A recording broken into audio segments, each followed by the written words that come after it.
നമസ്കാരം. ഇരുന്നാൽ പിന്നെ എഴുന്നേൽക്കാൻ മുട്ട് സമ്മതിക്കില്ല എന്നുള്ളത് ഒരു 40-45 വയസ്സിന് ശേഷമുള്ളവർ പതിവായിട്ട് പറയുന്ന ഒരു കാര്യമാണ്. ഇത് പലപ്പോഴും നമുക്ക് ഇരിക്കാനും നിവരാനുമുള്ളതും അതല്ലെങ്കിൽ നമ്മുടെ ബോഡിയെ തന്നെ നമ്മുടെ മുഴുവൻ ഭാരവും താങ്ങി നിർത്തുന്നതും കാൽമുട്ടുകളാണ്. അപ്പോൾ ഇതിനൊരു ചെറിയ പ്രയാസം നേരിട്ടാൽ പോലും സാരമായിട്ടുള്ള ബുദ്ധിമുട്ടുകൾ നമ്മുടെ ജീവിതത്തിൽ വരാറുണ്ട്. അപ്പോൾ ഇത്തരം മുട്ട് തേയ്മാനം എന്നുള്ള പ്രശ്നമൊക്കെ തന്നെ അമിതമായിട്ടുള്ള വണ്ണം കൊണ്ടോ അല്ലെങ്കിൽ നമ്മുടെ പോഷകാഹാരത്തിൻ്റെ കുറവ് കൊണ്ടോ ഇങ്ങനെയുള്ള വൈറ്റമിൻസിൻ്റെ കുറവ് കൊണ്ടോ ഒക്കെ തന്നെ ഉണ്ടാവാറുണ്ട്. ഇങ്ങനെ തേയ്മാനം വന്നു കഴിഞ്ഞാലും നമുക്ക് പെട്ടെന്ന് അതിനെ മാറ്റിയെടുക്കാനൊന്നും സാധിക്കില്ല. അങ്ങനെ വരാതിരിക്കാനും വന്നവർക്ക് ഇതിൽ നിന്നൊരു മുക്തി നേടാനും ആ വേദന അസഹ്യമായിട്ടുള്ള വേദന സഹിക്കുന്നവരാണെങ്കിൽ അതൊക്കെ മാറ്റാനും സഹായിക്കുന്ന സിമ്പിളായിട്ട് നിങ്ങൾക്ക് ഇരുന്നു കൊണ്ട് ചെയ്യാൻ പറ്റുന്ന ഒരു 3-4 ടിപ്പുകളാണ് ഇന്നത്തെ വീഡിയോയിൽ പറയുന്നത്. പ്രായമായവരിലാണ് ഇത്തരം സന്ധിവാതം കാണുന്നത്. വിവിധ ശരീരഭാഗങ്ങളിൽ സന്ധിവാതം ബാധിക്കാം. അതിൽ അസ്ഥികൾ, തരുണാസ്ഥികൾ, കശേരുക്കൾ, പേശികൾ ഇതൊക്കെ ബാധിക്കാറുണ്ട്. സന്ധികളിൽ വേദന, നീർക്കെട്ട് അല്ലെങ്കിൽ പ്രവർത്തന വൈകല്യം എന്നീ ലക്ഷണങ്ങളൊക്കെ ഉണ്ടാവും. ഇത് സന്ധികളുടെ സ്വാഭാവികമായിട്ടുള്ള ചലനത്തെ ബാധിക്കുന്നുണ്ട്. സന്ധിവാതം തന്നെ പല തരത്തിലുണ്ട്. സന്ധിഗതവാദം, അതായത് ഓസ്റ്റിയോ ആർത്രൈറ്റിസ്, രക്തവാദം, റുമറ്റോയിഡ് ആർത്രൈറ്റിസ് അല്ലെങ്കിൽ ആമവാദം, റുമാറ്റിക് ഫീവർ, ഗൗട്ട് ഇതൊക്കെ ഇതിൽപ്പെട്ട തന്നെയാണ് കേട്ടോ. സന്ധിഗതവാദം എന്നൊരു സന്ധിരോഗം സന്ധികളിൽ നീർക്കെട്ടും വേദനയും തേയ്മാനം ഒക്കെ ഉണ്ടാക്കും. ഇത് മുഖ്യമായിട്ടുള്ള സന്ധികളെയാണ് ബാധിക്കുക. കാൽമുട്ട്, ഉപ്പൂറ്റിയുമായി യോജിക്കുന്ന സന്ധി, ഇടുപ്പിലെ സന്ധി, നട്ടലിലെ കശേരുക്കൾ സന്ധികൾ ഇവയൊക്കെ തന്നെ ബാധിക്കും.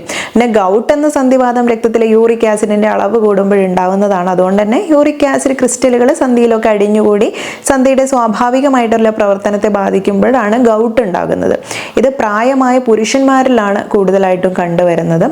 ഇതിന് ശക്തമായിട്ടുള്ള വേദനയും വീക്കവും ചുവപ്പ് നിറവും ഒക്കെ ഉണ്ടാവും. ചില സമയത്ത് പനി ഉണ്ടാവും. പോഷകങ്ങൾ കുറവായിട്ടുള്ള ആഹാര രീതിയും അല്ലെങ്കിൽ വ്യായാമക്കുറവും കാരണം പലപ്പോഴും നമ്മുടെ തരുണാസ്ഥിക്കും എല്ലുകൾക്കും ബലക്കുറവ് വരുന്നവരുടെ എണ്ണം പുതിയ തലമുറയിൽ വളരെ കൂടുതലാണ്. മുട്ടുവേദന കാരണം ചലനം വേണ്ടത്ര സാധ്യമാകാതെ വരുമ്പോഴും മറ്റു പല ആരോഗ്യ പ്രശ്നങ്ങളും നമുക്ക് വരും.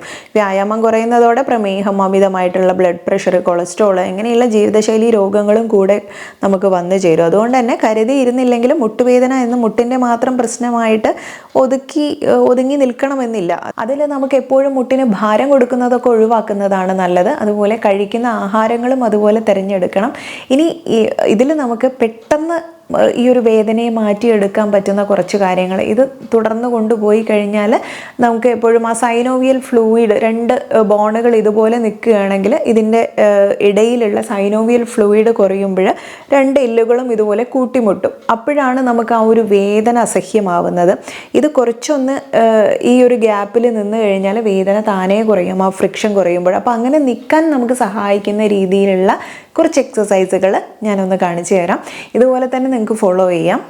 ഇത് കാൽമുട്ടിന് വേദന വരുമ്പോൾ ഇതുപോലെ ഒരു കാല് വളരെ റിലാക്സ്ഡ് ആയിട്ട് ഇരുന്നിട്ട് ഒരു കാലിന് ഇടയിൽ ആ ഒരു ജോയിൻറ്റിൽ നമുക്കിതുപോലെ ഒരു തുണി നന്നായിട്ട് മടക്കി വയ്ക്കാം. അതിനുശേഷം നന്നായിട്ട് പുറകിലോട്ട് നമ്മുടെ കാലിൻ്റെ ഭാഗത്തോട് ചേർത്ത് വയ്ക്കുക. അതിനുശേഷം ഇത് ഒന്ന് അതേ കാല് തന്നെ മുന്നിലേക്കൊന്ന് റിലാക്സ്ഡ് ആയിട്ട് നീക്കുക. വീണ്ടും ഒന്ന് പ്രഷർ കൊടുത്ത് ബാക്കിലോട്ട് വരിക്കുക. അങ്ങനെ ഒന്ന് പതിയെ വീണ്ടും മുന്നിലേക്ക് നീക്കുക. അങ്ങനെ ഈ രീതിയിൽ തന്നെ തുടർന്ന് കൊണ്ടുപോകാവുന്നതാണ്. അതിന് കൂടെ തന്നെ ഇനി അത് നമുക്ക് ജസ്റ്റ് ലെഫ്റ്റിലേക്കോ റൈറ്റിലേക്കോ ആയിട്ട് ഇങ്ങനെ ഒന്ന് കാല് മാത്രമായിട്ടൊന്ന് ചലിപ്പിക്കാവുന്നതുമാണ്. ചെറിയ രീതിയിൽ ചെയ്താൽ മതി. നിങ്ങൾക്ക് ഇങ്ങനെ ബാക്കിലോട്ട് കാല് വലിക്കുന്ന സമയത്ത് നല്ല വേദന തോന്നുന്ന സമയം നിങ്ങൾക്ക് അവിടെ തന്നെ സ്റ്റോപ്പ് ചെയ്യാം. പിന്നെ കൂടുതൽ പ്രഷർ കൊടുക്കേണ്ടതില്ല. വീണ്ടും പതിയെ ഇതുപോലെ റിലാക്സ് ചെയ്യാം. ഇങ്ങനെ ചെയ്യുന്നത് മുട്ടിൻ്റെ വേദന കുറയ്ക്കാൻ വളരെ നല്ല ഒരു എക്സസൈസാണ്. ഈ പറഞ്ഞതുപോലെ തന്നെയുള്ള നമ്മുടെ കൈവിരലുകളുടെ നടുക്ക് വരുന്ന ഈ ഒരു ഭാഗമുണ്ടല്ലോ, ആ ഒരു സെൻറ്റർ പോർഷൻ, അവിടെ ഇങ്ങനെ ടച്ച് ചെയ്യുന്ന രീതിയിൽ ഇങ്ങനെ ഒന്ന് ഉരയ്ക്കുകയാണ് വേണ്ടത്. അവിടെ കൊടുക്കുന്ന ആ ഒരു മൈൽഡ് പ്രഷർ ഇതുപോലുള്ള വേദനയും നീരൊക്കെ കുറയ്ക്കാൻ സഹായിക്കുന്നതാണ്. ഇനി അതുപോലെ നെക്സ്റ്റ് നമുക്ക് കാല് ഇതുപോലെ തന്നെ റിലാക്സ്ഡ് ആയിട്ട് താഴ്ത്തി വെച്ച് ഈ ഒരു ഭാഗത്തൊരു ക്രോസ് ആയിട്ടുള്ളൊരു പ്രഷർ കൊടുക്കാവുന്നതാണ്. ഇങ്ങനെ ചെയ്യുന്ന സമയത്തൊരു കുറച്ച് ചൂടുള്ള ഓയിൽ എന്തെങ്കിലും അപ്ലൈ ചെയ്യുന്നതും നല്ലതായിരിക്കും. അങ്ങനെ ചെയ്തു കഴിഞ്ഞാൽ വേദന മാറുന്നതായിട്ട് കാണാറുണ്ട്. നല്ല ഒരു മാറ്റം കാണാറുണ്ട് ഇത്തരം മുട്ടുവേദനയ്ക്കൊക്കെ തന്നെ. ഇനി ഇതുപോലെ മുട്ടുവേദന ഉള്ളവരാണെങ്കിൽ ഇതുപോലെ നിവർന്നിരിക്കണം, നന്നായിട്ട് നിവർന്നിരുന്നിട്ട് കാലിൻ്റെ പാദം മാത്രം ഇതുപോലെ ഒന്ന് ചലിപ്പിക്കേണ്ട ആവശ്യമുള്ളൂ. ഇങ്ങനെ ഇതിൽ വീഡിയോയിൽ കാണിക്കുന്നത് പോലെ തന്നെ ചെയ്യാൻ ശ്രമിക്കുക. നെക്സ്റ്റ് നമുക്ക് ചെയ്യാൻ പറ്റുന്നത് വേദനയുള്ള സമയങ്ങളിൽ, അത് പ്രത്യേകിച്ചും ഒന്ന് ഇരുന്നിട്ട് എണീക്കുമ്പോഴോ കിടന്ന് എണീക്കുമ്പോഴൊക്കെ പെട്ടെന്ന് നമുക്ക് കാലിന് ഇതുപോലെ ഒരു പിടുത്തം വരുന്നു, വേദന ഉണ്ടാവുന്നു എന്നൊക്കെ വരുമ്പോൾ വളരെ റിലാക്സ്ഡ് ആയിട്ട് ഇരുന്നിട്ട് കാലുകൾ പതിയെ ഒന്ന് ചലിപ്പിക്കുക. ഈ പറഞ്ഞതുപോലെ തന്നെ ഒരു സൈഡിലേക്ക് നേരെ വയ്ക്കുന്നു, പിന്നെ പുറകിലേക്ക് വലിക്കുന്നു. ഈ രീതിയിൽ തന്നെ നിങ്ങൾക്ക് ചെയ്യാവുന്നതാണ്. ഇനി അതുപോലെ നെക്സ്റ്റ് നമുക്ക് വേദന ഇതുപോലെ എണീക്കുന്ന സമയത്തൊക്കെ വരുവാണെങ്കിൽ ഇതുപോലെ പതുക്കെ ഒന്ന് കാല് ഒന്ന് സ്ട്രെച്ച് ചെയ്ത് എടുക്കുക എന്നുള്ളതാണ്. വളരെ എളുപ്പത്തിൽ ചെയ്യാൻ പറ്റുന്ന കാര്യങ്ങളാണ്, പക്ഷേ ശ്രദ്ധിച്ചു കഴിഞ്ഞാൽ ഇത്തരം മുട്ടുവേദനയൊക്കെ തന്നെ മാറ്റാൻ വളരെ നല്ലതാണ്. സന്ധിവേദനയെ പ്രതിരോധിക്കാൻ സഹായിക്കുന്ന ധാരാളം ഇലക്കറികളും അല്ലെങ്കിൽ മാതള നാരങ്ങ, ബെറികളൊക്കെ ഉണ്ടല്ലോ, മഞ്ഞൾ, നട്ട്സുകൾ, വിത്തുകൾ, ഇതൊക്കെ കഴിക്കാം. അതേസമയം നമുക്ക് ഈ പഞ്ചസാരയോ ബാക്കിയുള്ള സോഡിയം കൂടിയിട്ടുള്ള ഭക്ഷണം ഇങ്ങനെയുള്ളതൊക്കെ തന്നെ ഒഴിവാക്കുന്നത് നല്ലതാണ്. ഞാൻ ഈ പറഞ്ഞ രീതിയിലുള്ള സിമ്പിളായിട്ടുള്ള വ്യായാമങ്ങൾ ചെയ്യാൻ നോക്കുക. അതിന് കൂടെ പറഞ്ഞിട്ടുള്ളതേ നല്ല ആഹാരങ്ങൾ കഴിക്കാൻ നോക്കുന്നതും മുട്ടിന് ആയാസകരമായിട്ടുള്ള രീതിയിലുള്ള പ്രഹരങ്ങളോ അല്ലെങ്കിൽ പുറമേ നിന്നുള്ള ആഘാതങ്ങളോ ഒന്നും ഏൽക്കാതെ സംരക്ഷിക്കുന്നതും ഒക്കെ നല്ലതാണ്. മുട്ടുവേദന അകറ്റാൻ ചെയ്യാവുന്ന വേദന സംഹാരികളായിട്ട് നമ്മൾ ഉപയോഗിക്കുന്ന വളരെ ഇഫക്റ്റീവായിട്ടുള്ള കുറച്ച് ഓയിലുകൾ അല്ലെങ്കിൽ തൈലങ്ങൾ നമ്മൾ പറഞ്ഞിട്ടുണ്ടായിരുന്നു, അത് ഉപയോഗിക്കാം. ഇനി തൈലങ്ങളൊന്നും അവൈലബിൾ അല്ലാത്തവർക്ക് ചെറിയ രീതിയിൽ ഒരു ചൂട് കൊടുത്തിട്ട് കാസ്റ്റർ ഓയിൽ അല്ലെങ്കിൽ ആവണക്കെണ്ണ ആ ഭാഗങ്ങളിൽ പുരട്ടാവുന്നതാണ്. അതിനുശേഷം ഒരു മൈൽഡായിട്ടുള്ള ചൂട് കൊടുക്കുന്നതും ഒക്കെ തന്നെ ഇത്തരം വേദനയെ കുറയ്ക്കാൻ നല്ലതാണ്. ഈ രീതിയിൽ മുട്ടുവേദനയുള്ള സമയത്ത് ഒത്തിരി ടിപ്പുകൾ നമ്മൾ പറഞ്ഞിട്ടുണ്ട്. ആ വീഡിയോൻ്റെ ലിങ്ക് ഞാൻ ഡിസ്ക്രിപ്ഷനിൽ കൊടുക്കുന്നുണ്ട്, കാണാൻ മറക്കരുത്. ഒരുപാട് പേര് അനുഭവിക്കുന്ന ഒരു പ്രശ്നമായതുകൊണ്ട് തന്നെ ഒത്തിരി പേർക്ക് ഉപകാരമുള്ളതായിട്ടുള്ളതാണ്. മുട്ടിലുണ്ടാവുന്ന ക്ഷതം, അണുബാധ, സന്ധിവാതം, അമിതമായിട്ടുള്ള വ്യായാമം കൊണ്ടുണ്ടാവുന്ന ഓസ്റ്റിയോ ആർത്രൈറ്റിസ് ബുദ്ധിമുട്ടുകൾ, അസ്ഥികളിലുണ്ടാകുന്ന മുഴ, അമിതഭാരം, നീർക്കെട്ട്, മുട്ടിലെ ചിരട്ടയുടെ സ്ഥാനം തെറ്റൽ, എല്ലുകളെ തമ്മിൽ ബന്ധിപ്പിക്കുന്ന സ്നായുക്കൾ വലിയുകയോ പൊട്ടുകയോ ഒക്കെ ചെയ്യുക എന്നുള്ളതൊക്കെയാണ് നമ്മുടെ കാൽമുട്ടിൻ്റെ വേദനയുടെയൊക്കെ പ്രധാന കാരണങ്ങൾ. പലവിധ കാരണങ്ങളുണ്ട്. ഇതിൽ എല്ലാവർക്കും കൂടുതലായിട്ടും കാണുന്നത് മുട്ട് തേയ്മാനം കൊണ്ടുണ്ടാകുന്ന പ്രശ്നങ്ങളാണ്. അപ്പോൾ ഇത്തരം രീതിയിലുള്ള വേദനകളൊക്കെ ഉണ്ടെങ്കിലും ഞാൻ ഈ പറഞ്ഞ എക്സസൈസുകൾ വളരെ ഉപകാരമാണ്. മുട്ടുവേദനയുടെ ആരംഭഘട്ടത്തിൽ വിശ്രമം വളരെ അത്യാവശ്യമാണ്.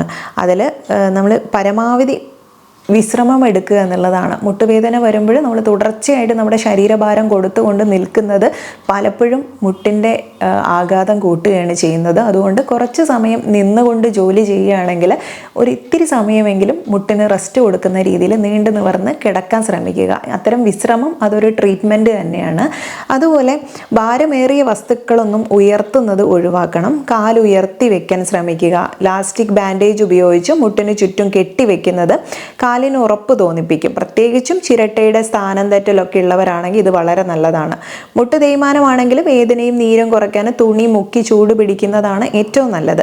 ദിവസം 2 തവണ പരമാവധി ഒരു 10 മിനിറ്റൊക്കെ അങ്ങനെ ചൂട് പിടിക്കാൻ പറ്റും. കിടക്കുമ്പോൾ മുട്ടുകൾക്കിടയിൽ തലയണ വയ്ക്കുന്നതും നല്ലതാണ്. ഇനി അതുപോലെ മുട്ടിന് ചുറ്റുമുള്ള മസിലുകളുടെ ശക്തി കൂട്ടാനുള്ള വ്യായാമങ്ങൾ ഞാൻ നേരത്തെ പറഞ്ഞ രീതിയിലുള്ള വ്യായാമങ്ങളും ഫോളോ ചെയ്യുക. അമിതമായിട്ടുള്ള വ്യായാമം മൂലമുള്ള മുട്ടുവേദനയാണെങ്കിൽ വ്യായാമം നമ്മൾ കുറയ്ക്കുക. അമിതമായിട്ടുള്ള ഭാരവും അമിതവണ്ണവും കുറയ്ക്കാൻ ശ്രദ്ധിക്കുക. അതുപോലെ ഒത്തിരി സമയം നിന്നുകൊണ്ടുള്ള ജോലിയാണെങ്കിൽ റെസ്റ്റ് എടുക്കാനും മറക്കരുത്.